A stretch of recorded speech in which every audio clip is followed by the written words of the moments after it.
Hello everyone. Today I am explaining you the topic how to calculate commission to a partner.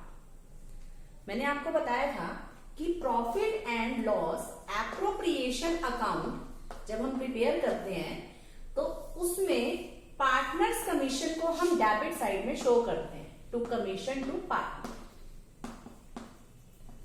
उसे हम debit side में show करते हैं. But how to calculate commission to a partner, यानी partner की commission को calculate कैसे किया जाता है. इसमें बहुत सारे मेथड्स आ जाते हैं. जैसे मैं आपको एक एग्जांपल से बता देती हूँ. फॉर एग्जांपल आपको जो क्वेश्चन में गिवन है, आप फॉर एग्जांपल आपने P&L एप्रोप्रिएशन अकाउंट ही बना रहे हैं, उसमें आपको क्वेश्चन में सबसे पहले नेट प्रॉफिट गिवन है 1 lakh rupees. Interest on capital, for example 2 partners हैं A एंड B. ए की जो इंटरेस्ट ऑन कैपिटल है दैट इज 10,000 और जो बी की है दैट इज 5,000, तो टोटल 15,000 रुपीज है. उसके बाद to salary to B, B की सैलरी गिवन है हमें 5,000 रुपीज की, और हमें कहा है कैलकुलेट कमीशन ऑफ ए, यानी ए को कमीशन मिल रहा है तो टू कमीशन टू ए.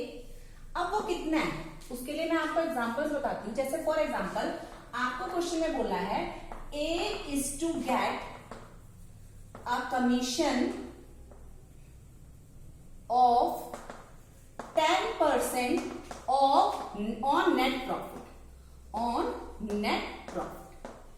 यानी A को जो कमीशन मिल रहा है that is 10% of net profit. Question में आपको नेट प्रॉफिट गिवन है 1 लाख रुपीज का, तो हम जब A की कमीशन कैलकुलेट करेंगे तो हम लिखेंगे नेट प्रॉफिट 1 लाख और उसका 10% उसे कमीशन मिल रहा है, यानी जो A की कमीशन निकल कर आएगी दैट इज 10,000 रुपीज. तो A की कमीशन आपकी 10,000 आएगी. इसकी जगह फॉर एग्जांपल सेकंड आपको दिया हुआ है कि A is to get a commission of 10% on net profit after charging such commission. After charging such commission, यानी अब क्या है, A को कमीशन मिल रहा है, किसका मिल रहा है, नेट प्रॉफिट का 10%. तो हम लिखेंगे नेट प्रॉफिट 1 लाख, उसका 10% मिल रहा है, but A is to get a commission of 10% on net profit after charging such commission. यानी उसका कहना ये है कि ए को जो कमीशन मिल रही है उसको क्या मिल रही है, ए को जो कमीशन मिल रही है उसकी कमीशन को माइनस करने के बाद मिल रही है. तो अब हम उसमें से उसकी कमीशन को कैसे माइनस करें, क्योंकि हम ऑलरेडी उसे कैलकुलेट कर रहे हैं. तो हम क्या करेंगे 10, 100 ऊपर जितनी परसेंटेज होती है उसे नीचे ऐड कर देते हैं. तो यानी अब आपका answer 1 lakh into 10 divided by 110 करके जो आएगा वो आपका आंसर. ये ए की कमीशन. एक और एग्जांपल ले लेते हैं कि A is to get a commission of 10% on net profit after charging interest on capital. कि यानी A को मिल रही है कमीशन 10% नेट प्रॉफिट की, but after charging interest on capital.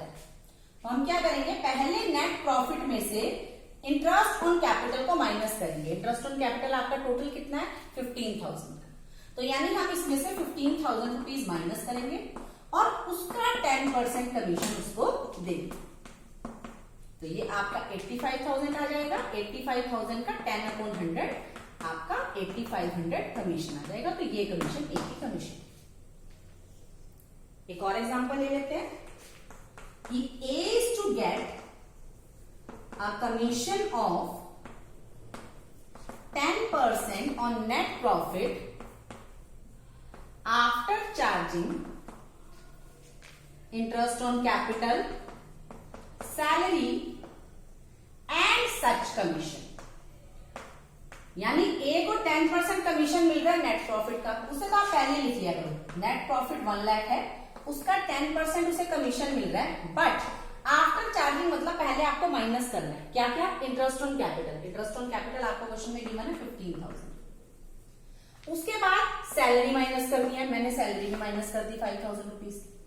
उसके बाद सच कमीशन यानी सी कमीशन भी माइनस करो। ये तो हम कैलकुलेट कर रहे हैं तो इसे हम माइनस नहीं कर सकते, तो इसके लिए सेम वही मेथड अप्लाई करेंगे +10। तो यानी इसमें से ये दोनों चीजें माइनस हो जाएंगी 20,000 की, तो यानी 80,000 का 10/110, that is your answer, interest to commission to A. Thank you and have a nice day.